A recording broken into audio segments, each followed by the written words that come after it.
cycle, right? Republicans burn everything to the ground. They ruin the economy, they ruin everything. And then Democrats come in and try to save it. And then things get better. And then Republicans get elected and take credit for the low unemployment and for the recovery. And then they come in and they shred things up and blow things to smithereens again. And then Democrats come in and try to fix it. And they put all of these things in place that they don't trumpet every day. I'm doing this and this and this and this and this and this and this for you. This is my camp. This is on my watch. And then Republicans get elected. We don't show up for the midterms. They get the House and the Senate. Nothing gets passed. And this has been the cycle for the last 15, 20 years. And so it's going to be the cycle again. You see it, though. You see it, right? So all of the things that the Biden administration has done, the next administration, maybe Trump again, is going to take credit for it. And then, it's rinse and repeat. Well, one of the things I think is important for us to understand as individuals and as citizens is that democracy isn't something that you can take vacation from. That you can't just participate in one election, get somebody elected and say, well, I'm done.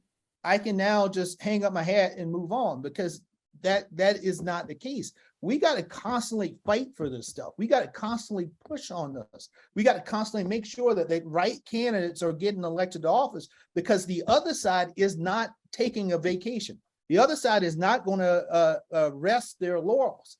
Now, I was talking to some donors the other day, and they were talking about the difference between Democratic donors and Republican donors. On the Democratic donor side, the donors donate, then you get your people elected and say, well, I'm tired now, I'm going to take a break. Well, let me tell you the mentality on the Republican side. Their donors, if they lose office, they double down, because you know what? We got to get back in office. And then when they win, they give even more, because they are now in office. And so we want to keep our folks in office. We got to develop a mentality that we can't just take any time off. That we this is not about money. This is not about money. AOC, I'm just saying that, but no, this is not about money. This is about messaging. This is about energy. This is about but Karen, it's about a mentality. It is about a mentality, and the mentality doesn't just go. The mentality is the same thing on the fundraising side. It's the same thing on the voting side. It's the same thing on the organizing side. The mentality that we have to have in this side of the party is that we don't take time off, that we got to constantly push, and we got to constantly knock on doors. And this is a mentality. I'm not just saying this is all on the voters. Even the institutions that make up the Democratic Party have to develop a mentality that we don't take time off, that we got to constantly be organized, and we got to constantly be engaging with voters in our communities. And that is just not something we do for 3 months before the election. And then once the election's done, okay, let's put our foot up, right? Like all of that has to change. You were supposed to come in with new, fresh energy, right? As head of the DNC. Something different. That's what I expected. When your run in South Carolina, I supported it. I was happy. I was hopeful. And when my first choice for that seat was Keith Ellison. I'm just going to be very transparent. But when you got it, I wasn't upset. I was like, oh, Jaime Harrison is going to bring something young and fresh. He's from this place. He knows what needs to happen. Do you think you've been successful? Would you call your reign a success? Well, I think we have been successful on some fronts, Karen. But I think it's also important to understand that, when you have a party and you have a culture in a party, that this idea that you can come in for 2 months and everything changes all of a sudden, that's some Disney World stuff, because it doesn't work that way. I mean, you are when you come into the system that has been running and operating in a way for 20 and 30 years, where you got people who've been doing things in the organization for forever.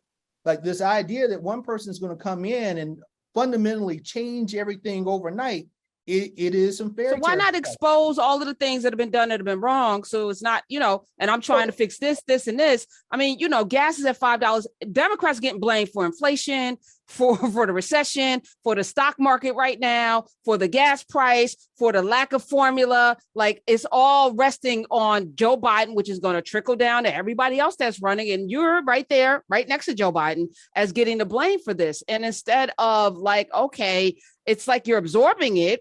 which means you're taking it, which means now your reign is a failure as a result of there not being a different message. Well, but this is the thing. It's not just about message, it's about organization too, Karen. Listen, I ran a campaign and we spent over $100 million on messaging. That you could not walk in South Carolina and not hear about Jaime Harrison, not see anything about Jaime Harrison or what we were doing about Lindsey Graham, right? But the thing that we did not have, and partly it was because of COVID, not because of the lack of desire, is that we didn't have the on-the-ground operation to get the votes out.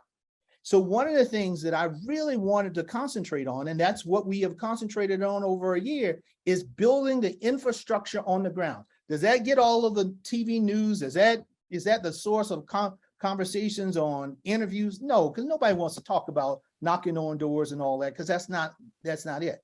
But that's what we've been building in the Democratic Party for over a year. We got the largest voter protection program in the history of the DNC. We have put voter protection staff on the ground, and not just, usually it happens in August. Then somebody says, well, maybe we should put some lawyers together and get ready for what may happen.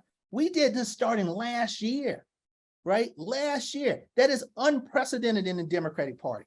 I have put $45 million into state parties. Everybody talks about Howard Dean and the 50-state strategy. What I have done for the 50-state strategy in this cycle makes Howard Dean's thing looks like you shopping at Walmart instead of Rodeo Drive. Like we have put real resources in some of these states. I'm paying for a native director organizer in Montana, right? These are in communities that have not gotten attention for decades. Those are not. Are you doing it in Louisiana? Which you actually Louisiana? We're doing that in Louisiana. I can tally and tell you between the hundreds of thousands and millions of dollars that we are putting on the ground in every state in the union. Is there a list that we can look at? I'd like to look at that list. Well, I'm not going to. I can give you some broad lines on the list, but okay. In ballpark. Because Gary Chambers is like, he ain't putting no money in Louisiana. Well, see, Gary don't know what he's talking about. I love Gary or whatever, but he needs to talk to the state party people then. All right, here's what we got to do. November, because this is rhetoric until show and prove. November, if the House and the Senate go back Republican, I think that you probably should resign. Oh, Karen, that's a bunch of hooey. Now we all know what happens in off-year elections for midterms. We know the history of all that. It's about building the operations for the Democratic Party. So bottom line is this: I was asked to do this job by Joe Biden. I'm going to do my job that Joe Biden has asked me to do. There are a lot of folks who think they know what the DNC is supposed to do and don't have a damn clue. And so if folks feel like they understand that, please let me know. But messaging and TV ads it's just one slight component of the things that we do. Right now, I'm working on the 2024 presidential campaign. But that won't matter if you don't win in 2022. You putting the cart before the horse. Like if 2022, if you lose the House and the Senate, 2024 doesn't really matter. The problem that we have in this Democratic Party is we only think about short term. Well, what do we do in 2022? We got to think about what kind of party we want to be in 2032. And that I'm gonna tell you, you're not wrong. But the single day that Joe Biden was elected, I'm like, everything has to be thrown at holding that House and that Senate.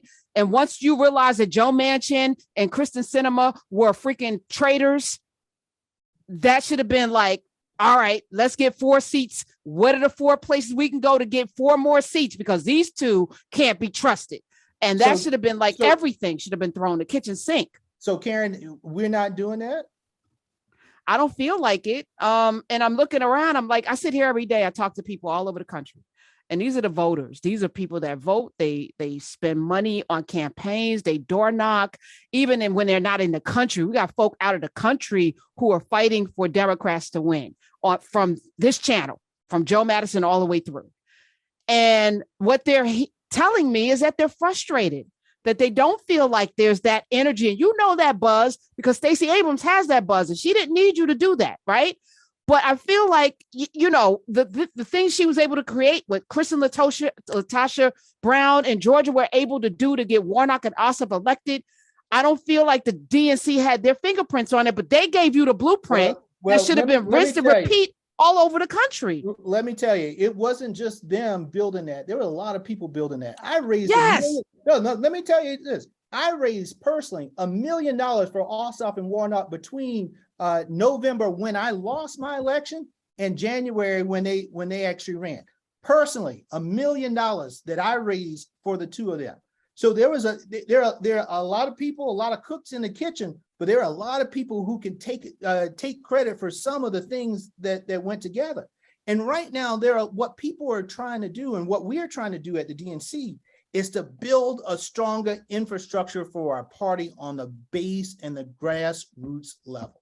That is what we spend most of our time doing each and every day, because that is fundamentally, that is going to be the most important thing. The people who are knocking on doors, the people who are doing the grassroots efforts in these parties. Right now, we are giving micro grants in states like Pennsylvania to small mom and pop and grandma groups on the ground to help them do the things that they know how to do so well in terms of getting the people to vote out in their communities. Again, it's probably something you don't even know that is taking place. No, I was going to just say, because you're going to be leaving soon, 866-801-8255. If you got a micro grant from the DNC, I would love to hear from you. I want to know what you're doing with it, because I think this is where accountability has to come into play. We need, if you're giving money to somebody, we need to see results. Well, and I can make sure that we get you some folks on that, Karen. But the bottom line is this. My team, we have a team at the DNC now, almost 400, 500 people across this country who are working their asses off each and every day, Monday to Sunday, trying to build an operation in order to keep our majorities in the House, to keep our majorities in the United States Senate. And I tell you, it does burn my buns a little bit that folks don't appreciate the hard work that is going in. Listen, you're working hard, not smart. And I feel like, no disrespect, I know you work hard. I know you're doing everything you think, but we're working smart too. It is, Karen, a lot of folks, and you may be included, who think they know what we're supposed to do, but aren't getting a sense. Okay. All right. So let's revisit, because it's a show and prove time. There are more, of course, primaries going on all over the country, but November will be, I think, that time. Yeah, that would be, whether or not. And I think at that point, we have to do something different. And it's not personal, and it should be personal for you. This should be about the future of this country. Having these hearings and not result in an arrest of Donald Trump and the Congress people that gave the blueprints to these cretins and walked them through and left doors open and windows open, to not see that means that this country is pretty much done. And I don't know what we do with that, but that is the truth. And so, this is not a game for many people in this country. This is really serious, and there's life and death. And at the same time, unemployment is at an all-time low. Their jobs, people are doing well, but there's a tale of two cities within this country, and it's got to stop. And I think, at some point, there's got to be some accountability on the part of the people who are supposed to stop it. I love that you are there. And I wish that you have a full recovery, because I want you to be healthy. But I think something different has to be done. I don't know whether it's, partnering with some of these influencers. And I'm not talking about Cardi B and these handpicked people, but they're folk that are really on them in them streets that I think we cherry pick from the places that we're comfortable. And it's time to get uncomfortable, because it's uncomfortable for too many Americans. So I hear that every day when I'm out on the streets too, Karen. Even when I get COVID from the streets, okay. I feel it. Yeah.